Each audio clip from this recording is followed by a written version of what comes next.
Chào mừng các bạn đến với kênh Cu Lì TV. Hôm nay Cu Lì sẽ chơi một cái game là game làm vườn tiếp tục nè. Hôm nay Cu Lì sẽ qua nhà bác thợ rèn lấy máy. Máy gì các bạn nhớ chứ? Máy làm len, làm sợi, làm quần áo đó.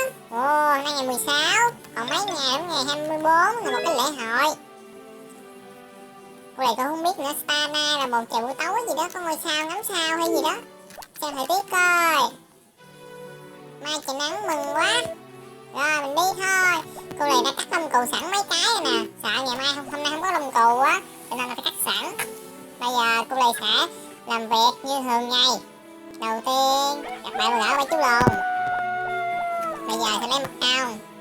Cô này sẽ cất mật ong đi để lát nữa tặng cho Burberry. Burberry là vợ của cô này đó nha. Bây giờ tiếp tục cô này sẽ tưới nước. Tưới mấy cái luống trái đậu giống đậu đũa. Hôm nay mình gọi trái mướp đi cho nó dễ. Xong rồi đi thôi, let's go.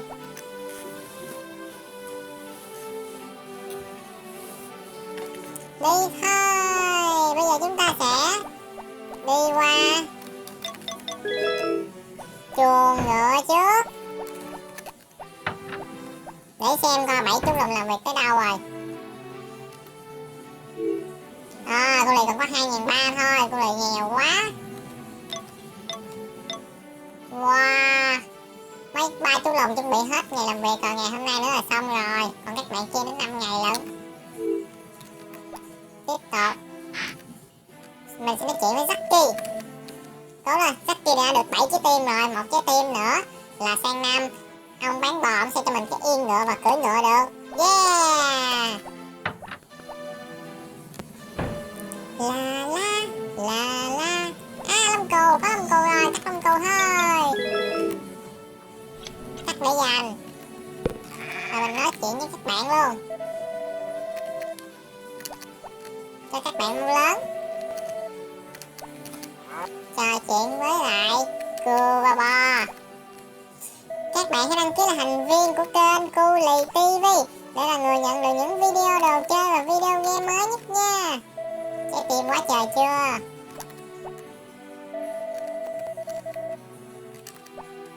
Ha ha ha, meo meo.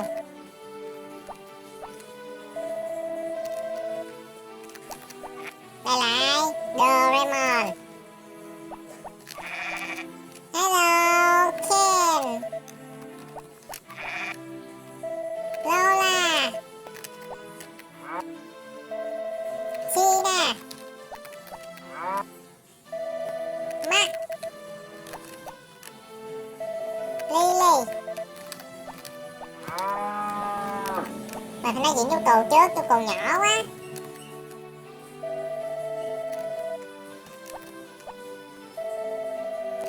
Nói chuyện hết bạn luôn, bạn nào cũng nói hết. Cũng trò chuyện với các bạn cho các bạn mau lớn. Đi bò. Mình cắt sữa bò luôn đi, cắt mấy cái mình làm phô mát. Hộp rồi. Dắt sữa bò. Một bình. Bình nhỏ xíu à. Trời, phô mai nhỏ xíu.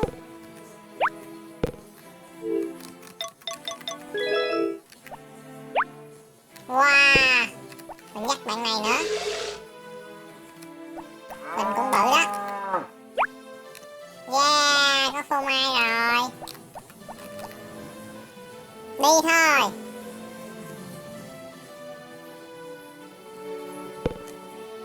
Trong khi chờ đợi, chúng ta sẽ đi câu cá để đợi 9 giờ chúng ta sẽ nhào qua bác thợ rèn để mình lấy cái đồ làm lông cừu, làm len, làm sợi.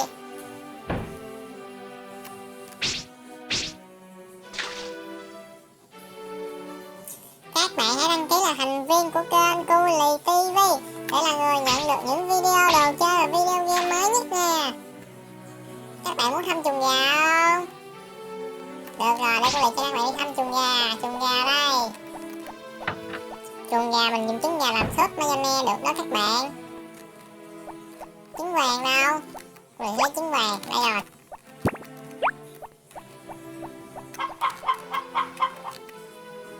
Wow, rồi sẽ bán đi.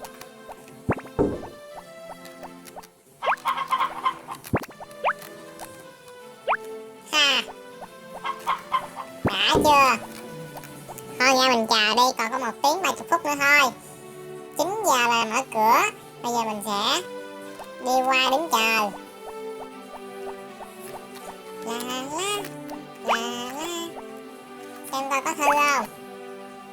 No thiên, không có gì hết. 8 giờ rồi, 8 giờ rồi các bạn ơi. Còn 1 giờ nữa thôi. Mình sẽ đứng đây chờ. Cầu mong hôm nay là bác thợ rèn đã làm xong, để cô Lì được làm lông cừu, làm len, làm quần áo vô tặng cho Buri.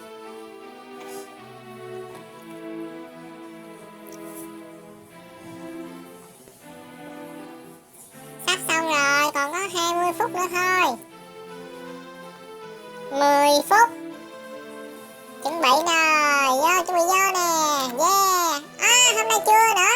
Vậy là hôm nay bác thợ rèn chưa làm xong cho cô Lì. Thì bây giờ cô Lì sẽ đi ngủ, để ngày mai mình qua nhà bác thợ rèn thôi. Vô tặng cho Buri cái mật ong và phô mát. Có thể là ngày mai là mình sẽ xong đó các bạn.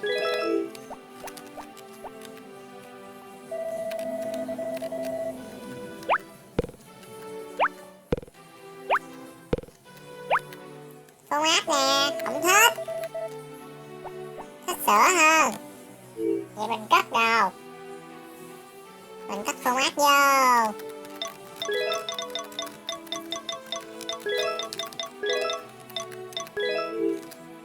Đi thôi, đi ngủ thôi.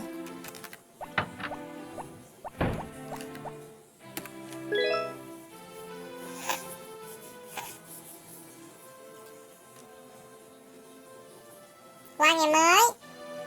Thứ 2.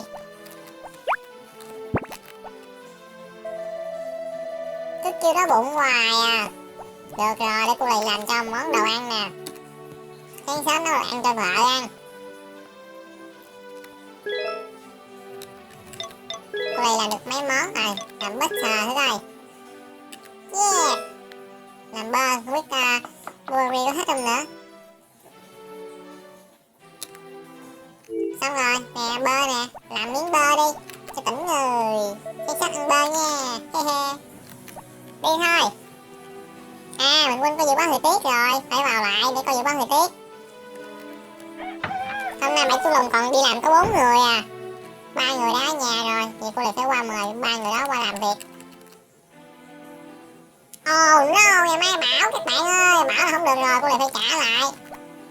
Trời ơi. Trời bão là không có được. Trời động đất á, nguy hiểm lắm.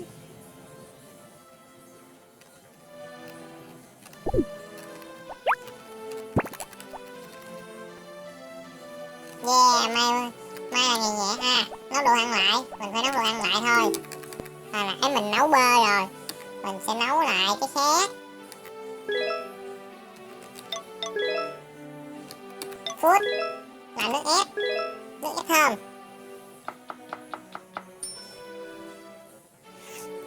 Đó, xong rồi, đi tặng cho Buri. À, Buri rất là thích nước thơm rất ngon. Ra ngoài gặp gỡ 4 chú Lùn. Việc đầu tiên là hái mật ong. Hôm nay mình bán đi, hồi sáng cho Buri ăn rồi. Tiếp theo mình vô nhà ươm để mình trồng cây, tưới cây. À, hôm nay thu hoạch luôn.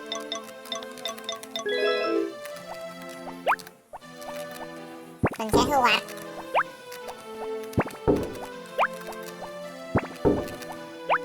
À, thôi mình để lát nữa mình về thu hoạch đi. Rồi mình tưới nước trước đi. Lát giờ thu hoạch nha các bạn.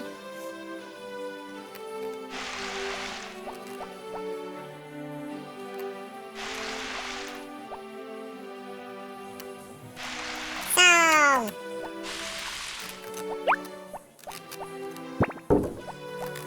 ngoài. La la la la. Tiếp theo chúng ta sẽ vô chuồng ngựa.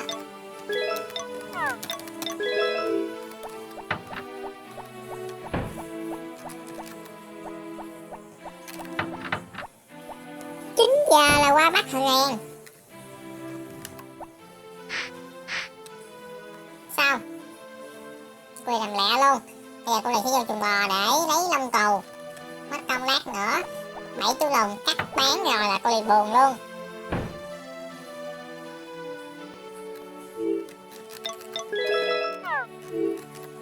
Xem coi các bạn coi có lông cừu. Không có bạn nào có hết vậy. Không ai có hết. Thôi nói chuyện đi.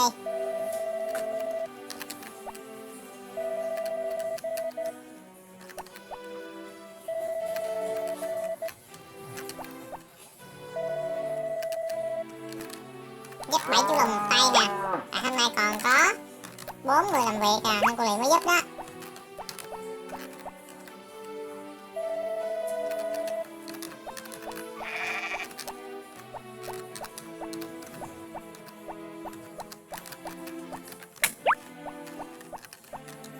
Cố lên.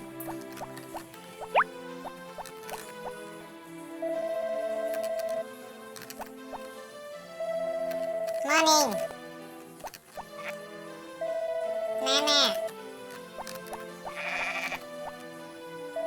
Suka. Kai.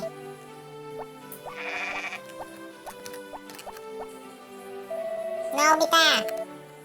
Các bạn hãy đăng ký là thành viên của kênh Cu Lì TV để là người nhận được những video đồ chơi và video game mới nhất nè.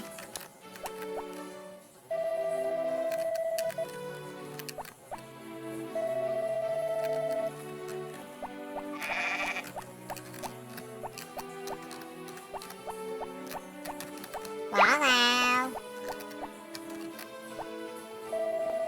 Seiko. Cuối cùng là chai en. Xong, hoàn thành.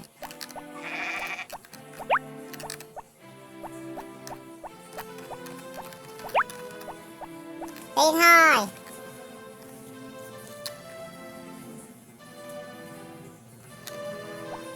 Mình sẽ giúp các bạn ấy mà lát nữa mình sẽ giúp. Bây giờ mình phải chờ 9 giờ để mình qua bác thợ rèn.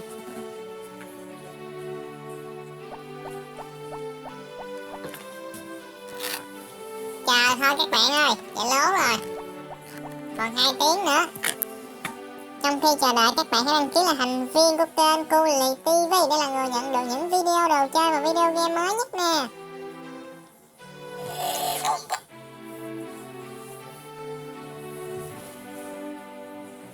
Sắp xong rồi. Sắp tới giờ rồi.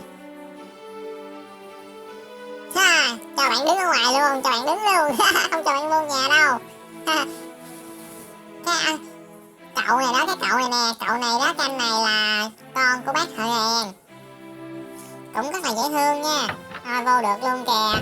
Bị cô Lì chặn đường mày vô vẫn được. Hay thiệt. La la, la la. Sắp rồi, còn có 20 phút nữa thôi. Ngủ luôn, ôi, ngủ luôn kìa. Rồi, bao nha. Yeah. Vô được có nghĩa là đã làm xong rồi đó. Cho lấy đồ đi ông ơi. Da mắc cơ. Yeah, xong rồi mình về nhà thôi. Có hàng rồi. Vui quá.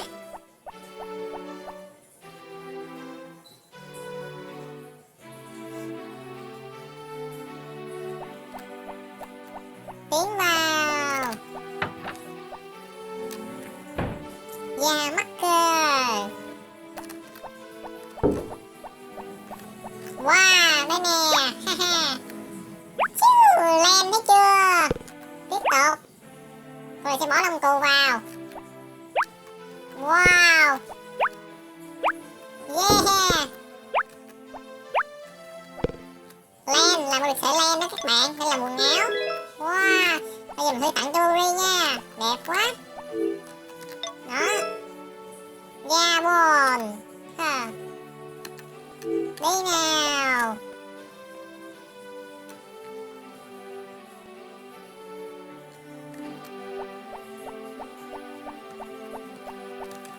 Vào thôi, tặng cho Burberry.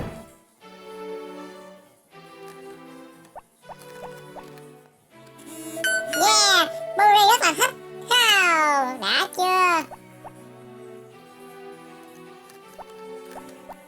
Và các bạn ơi, các bạn hãy bấm like, share và đăng ký kênh Cu Lì TV nha. Hẹn gặp lại các bạn trong những video lần tới.